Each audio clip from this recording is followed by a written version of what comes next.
So Josie, thank you for coming to the Layered Onion podcast. Maybe you can introduce yourself and tell us a little bit about your business. Hi, my name is Josie and I represent the brand name Madam Chu. Madam Chu makes Southeast Asian condiments. Currently, we have three with three other products also coming out within the next couple of years. We have our ginger garlic, sambal nonia, and our satay peanut. Ginger garlic is savory, sambal nonia is spicy, and our satay peanut is mildly spicy.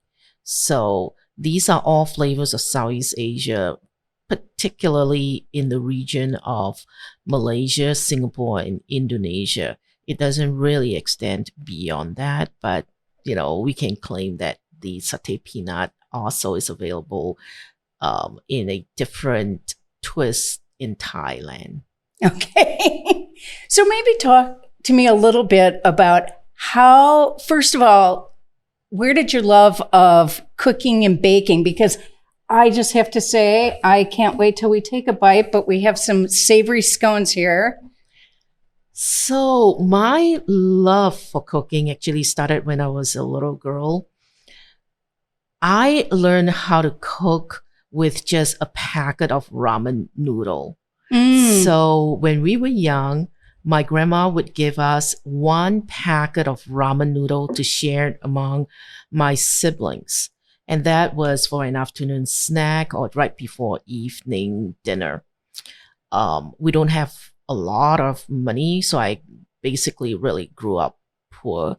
And when we have to share that one packet of noodle among my siblings, I add a lot of water. And sometimes I would go add vegetables and make a really sort of a hearty meal, but it's really not hearty meal because it has a lot of broth in it with all that, ramen noodle seasoning and a mouthful of just the noodles. Then it advances to the ability to fry up an egg and make fried rice that way, adding a lot of garlic because garlic was readily available. So the whole fried rice was just garlic infused.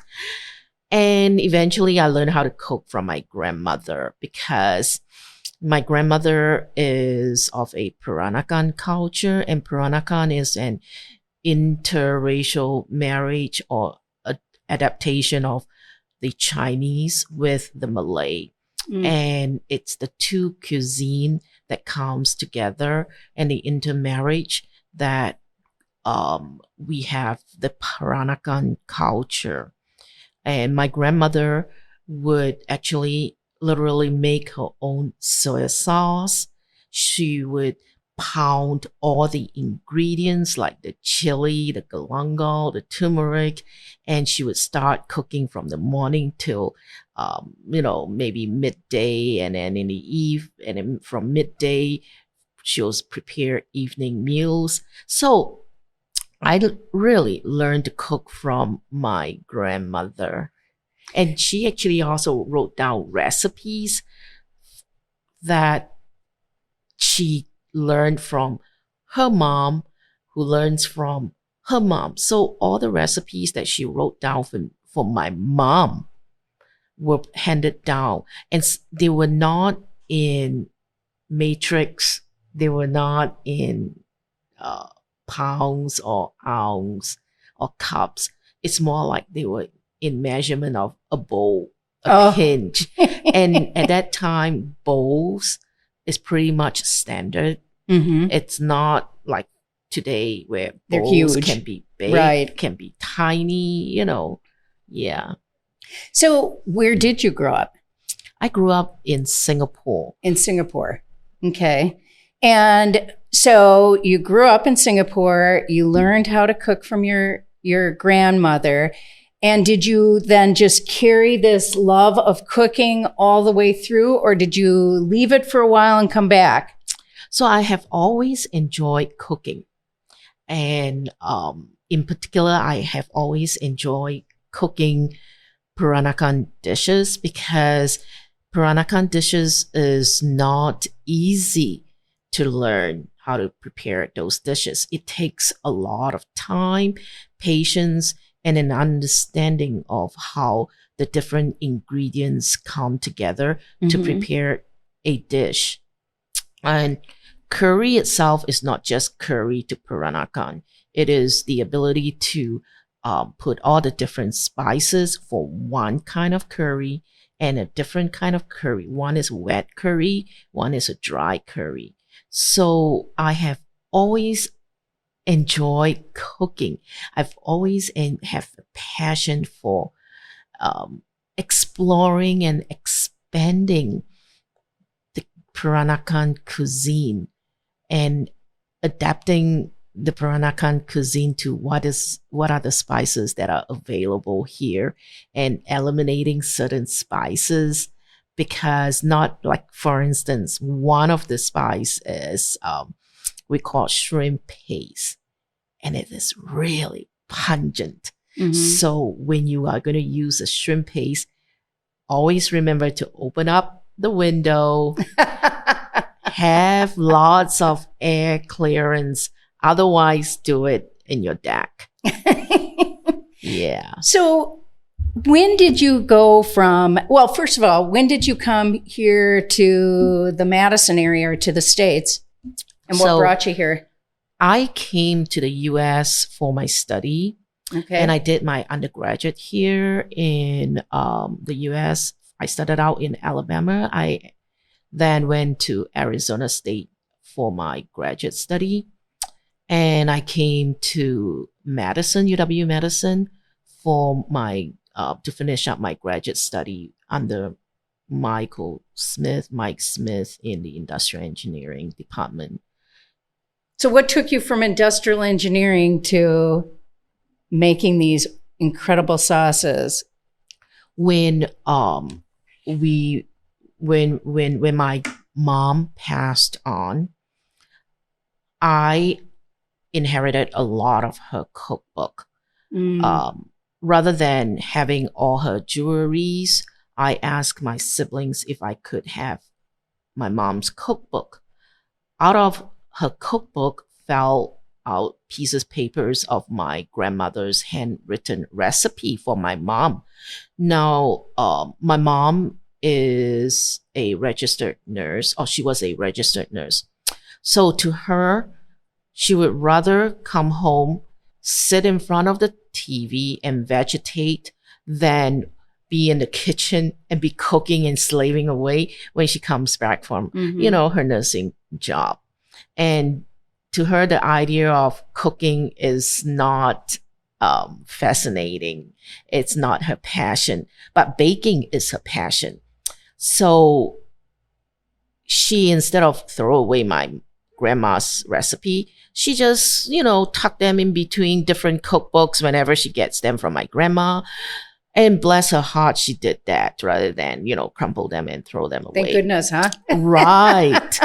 And my husband, born and raised in Wisconsin, took one of the recipe and actually made a really delicious peanut sauce out of it.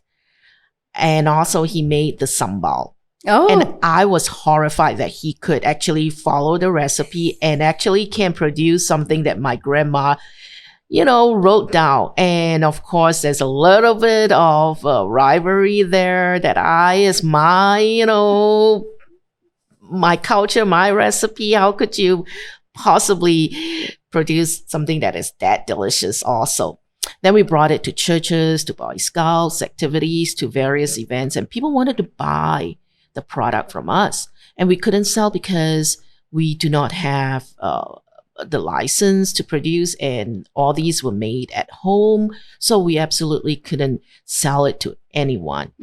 Eventually, with a lot of encouragement from friends and families, we decided that we could perhaps try and see if we could get a food license and make small batches and sell them just to friends and, certain people, but not beyond that. But then it, of course, words got out and it went from small little production to right now available in various retail, still local, and we are still a very small business, and we like to keep it that way. And we wanted to scale up, but it's really difficult. Well, people are very fortunate that they can receive it here, because I got a Christmas box that included them, and I was very excited. Oh, thank you.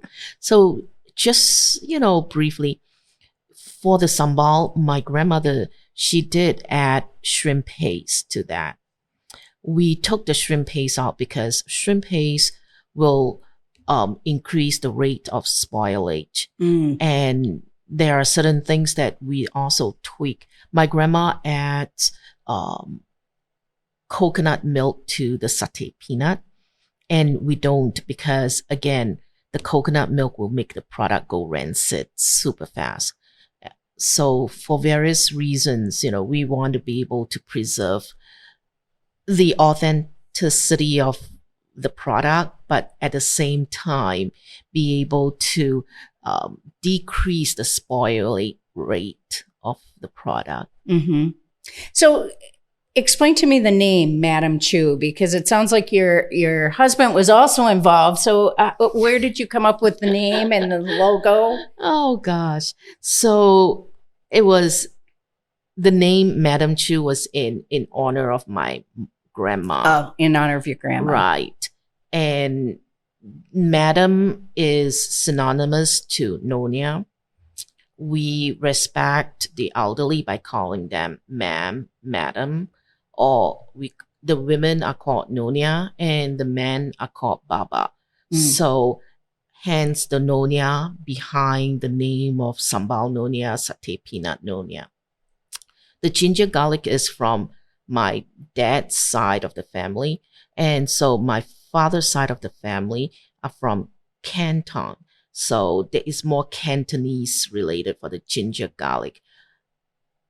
Madam Chu is, again, in honor of my grandma. The logo itself was designed by my sister-in-law. Oh, she is an artist. She was a professor at University of Las Vegas, University of Nevada, Las Vegas, actually. And we tasked her with coming up with a design for Madam Chu. And so she came up with that design with me wearing my Peranakan outfit, which is what we call kabaya. Kabaya or Nyonya kabaya, which is a Malay word for kabaya. It's the dress, the style of dressing. Style of dress. And the other thing I noticed, though, is this sort of pattern. Is that from a cultural pattern as well? Yes. So that's more of an Asian pattern design.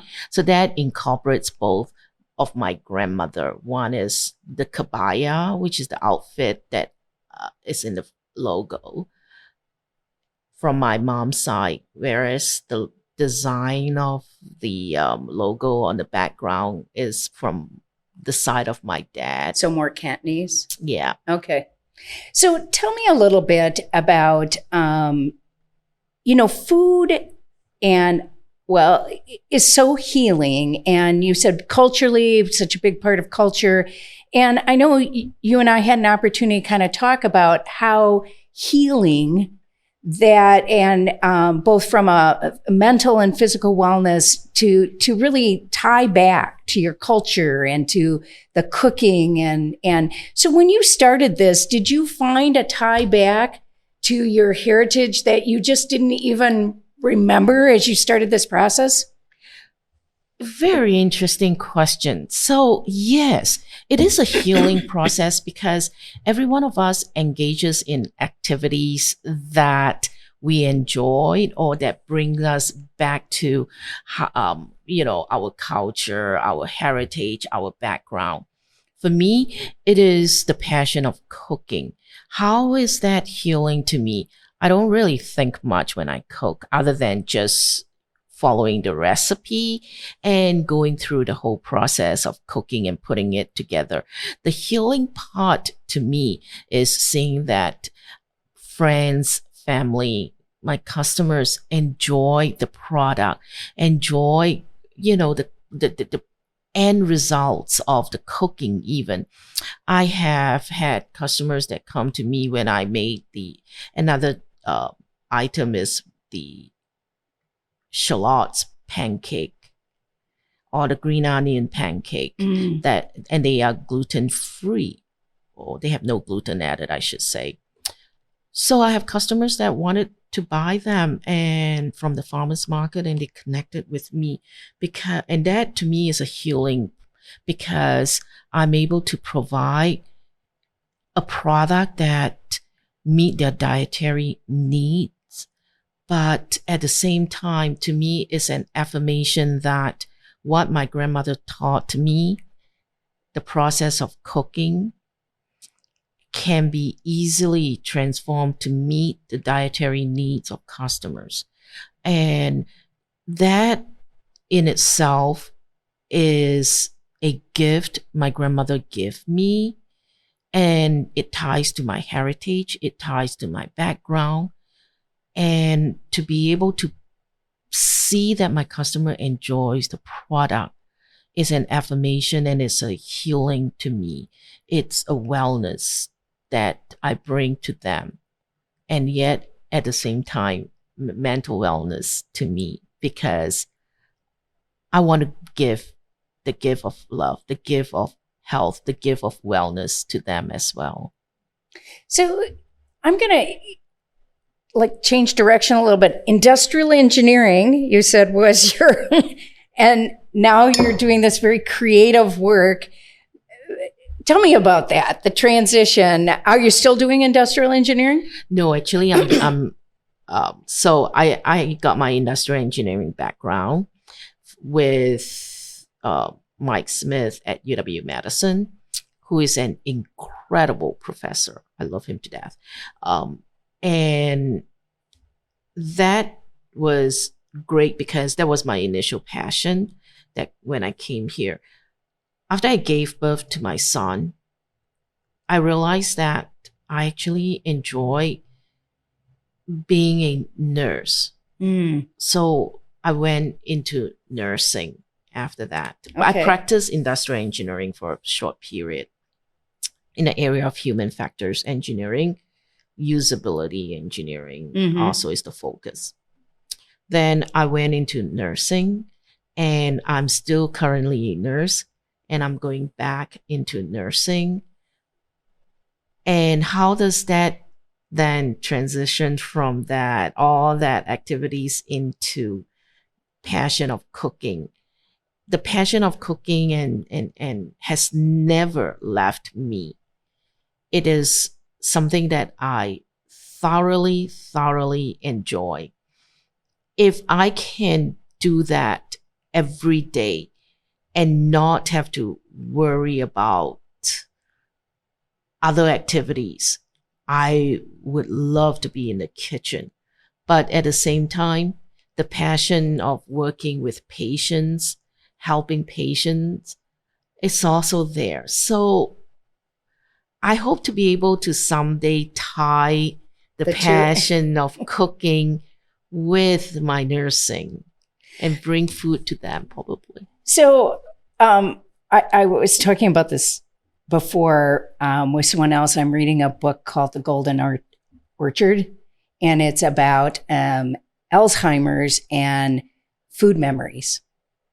And, this idea that these food memories are embedded back where you've lost some other memories. And it makes me think of nursing, and nursing with people who, are in a different phase of their life and coming back to their food. So. Right. Cooking, the passion for cooking has never, ever left me.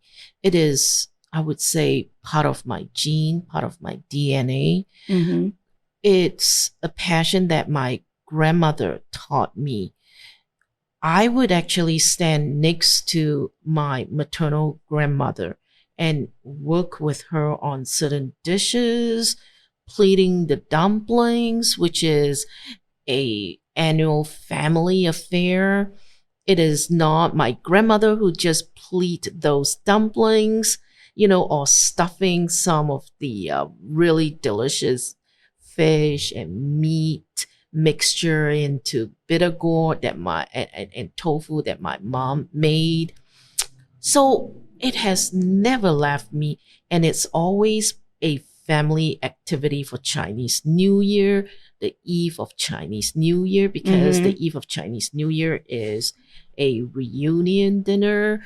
Everybody would gather together. But prior to that, we would spend hours all day cooking for an evening meal, just like Thanksgiving in US. And then we would just partake in the meal. Oh, the joy of just learning how to cook from my maternal grandmother. Now, my paternal grandmother, she is very special. She kind of take her recipe with her to the grave. Oh. It's very hard for her to share her recipe because she highly guarded her recipe. She develops various recipes, and she would haul the product she makes downstairs in a high-rise flat or to the bus stations and sells them. And if police were to, the sanitary police would come, and she would just quickly pack everything up and she'll run. So those recipes are lost, huh? Are lost because to her, that's her income. Her recipe is a trade secret to make the product. But I was able to actually, sneaky as I was as a little girl, stand aside a distance and watch how she, makes some of the product. Every so often, she would let me in and she would let me watch. But most of the time, she would just shoo me out of the kitchen. Love that grandmother to death. But still, I wish that, she could pass down a lot more of her recipe, like my maternal grandmother, who painstakingly actually wrote it down for us. It's so sad when things are lost like that, for sure. Well, I would love for you to share with me, and I am going to but tell me about the 2 scones that are here. So, in honor of the Shallots magazine, today I made scones with shallots and ginger garlic. All of the scones has the ginger garlic and has shallots in them, except for these 3. These 3 has right over the top, in addition to the shallots and the ginger garlic, our sambal. So for those who enjoy spicy chili pepper, they can actually brush some of this sambal over the top of this scone. These scones are savory, so they're not super sweet. And the best thing is they also have no gluten added. So not. Oh, they smell wonderful. Do you mind if I'm going to go for a spicy one. Oh yeah. I'm spicy, excited. Yum.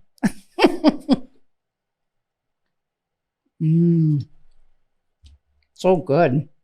Yeah. So scones is very English to us. In Singapore, we were colonized by the British. So scones, we usually have it for afternoon tea, and it is with cream. It is with butter and orange marmalade, and we just enjoy that today. And what is the base if it's gluten-free? So I use a 1-for-1 or cup-for-cup flour, and that's a gluten-free flour. You can also substitute it with Bob's Red Mill, 1-for-1, or you could use King Arthur's flour. The only exception is you have to be really careful which one you use. Some ask for xanthan gum as a binder, and I don't use those. Not that xanthan gum is bad, but I just chose not to use certain Mm-hmm. flour. So I use cup for cup. And I like also Bob's red mill to make the shallots scone. Oh, it's excellent. So tell me, how are you making sure that you're passing down the recipes to your next generation?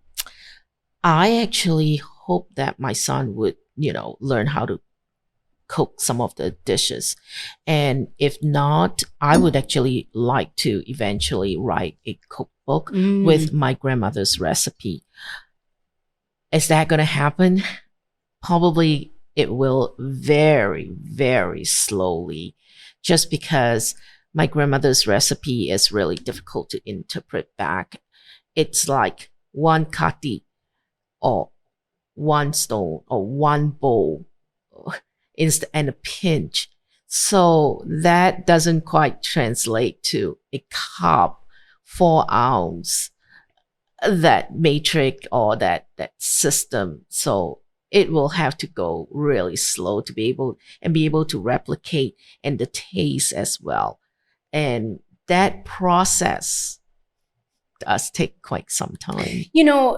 I think that something to think about is maybe you do some videos as you're cooking, and those would be a great way. They might be more accessible, because I find that I have the same issue, because I have a daughter who's a big baker, and I'm always a pinch or a dash or whatever. And Right. I think seeing it is different. And that's maybe how you learned it from your grandmother, right? You watched what is a cup or a bowl, and you saw what the bowl size was, right? That's right. Such a great idea. I love that idea of videotaping, because indeed that is another medium of recording instead of just writing it down. So in this day and age, our digital day and age, we can easily do video clipping and be able to preserve the culture, the cooking, and also the technique of the cooking. Because in Peranakan culture, simply knowing the ingredients is not enough. You have to know how to prepare, how to cook. Each step of cooking does take time. And some Peranakan cooking is not like immediately the same day. We may have to dry some of the ingredients in the sun. And in today's age, it would be using the dehydrator. Or some of the cooking does take a long time, because some of the nuts that we use, the buakala, which is a type of a nut, can be really poisonous if you just put it in your cooking right away. So that has to be boiled for hours, and then you remove the inside of the nut. Then you can prepare the dish itself, and then stuff the end product back into the nut for extra flavoring. So how do you remove the toxin from the nut itself? All that takes various process and skills. It's not just one day you can process that buakala. It takes many days. Or even for the upcoming Dragon Boat festival, we make the Nyonya would make a different type of dumplings, and that dumpling does take a couple of days to process. First, we have to process the spices, then fry that up with the meat, and then we have to have 2 different types of sticky rice. One uses just the regular sticky rice. The other one, we would add blue pea flour for extra coloring. So all that, just watching or just writing it down doesn't do justice to it. Yes. So you are absolutely right that videotaping and then be able to explain that way, the digital aspect to capture the process of cooking. It's amazing that you suggest that. I've never even thought of that. And it might make it more that you'll get to it, right? Yes. Because you're still cooking all the time, and then you can just do it. Yeah.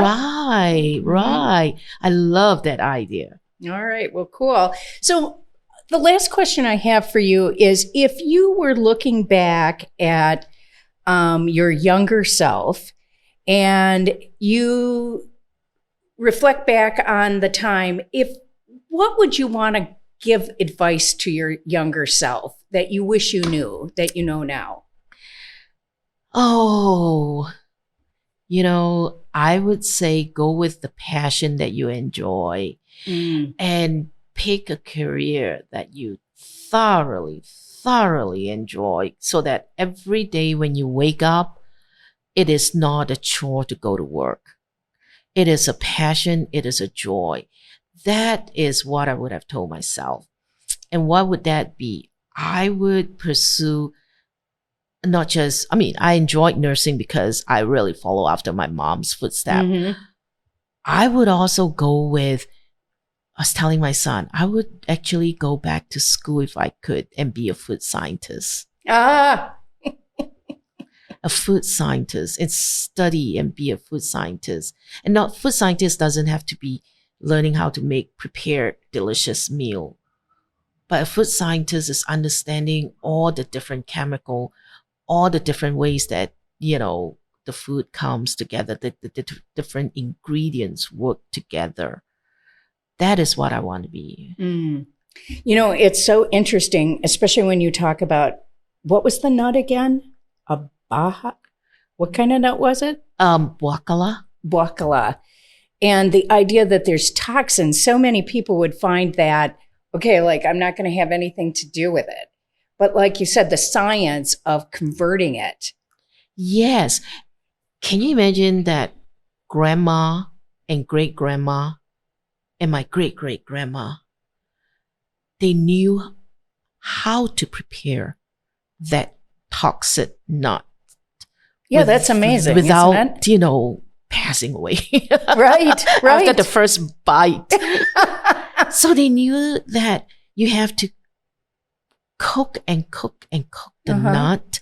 Then you have to extract the inside of the nut out. Then you can reuse the shelf and stuff things back in there and make an absolutely divine, delicious dish. All that knowledge, and even preserving food or making soy sauce, making pickles. I mean, my grandma, she would put cucumber, cauliflower, all the vegetables out in the hot sun to dehydrate. Who would have known that? Yeah. I mean, we use dehydrator right today, but for them, they used the sun that was readily available. It's hot. And then they were able to put various ingredient mixture together and be able to preserve the vegetables. Even kimchi. How would we have known that, today? Right, it's very fascinating. That you can actually bury vegetables under the sand, under the soil, in the ground, and then dig it up in the winter and still have that vegetable, that part of your diet that you don't get in the winter because clearly we don't have vegetables that we can plant, and there's no greenhouse, at that time. Right. And so no the refrigeration. Right. Right. So the knowledge of food preservation, passing that down, is amazing that they were able to do that. Making soy sauce, making spices, the sambal that my grandmother made, and even the one that we currently have, you can actually just leave it on the table. Like ketchup. The only difference is, it's spicy and ketchup is not spicy. And it would just dry it up. That's it. Like a thick paste. But will it go moldy? No.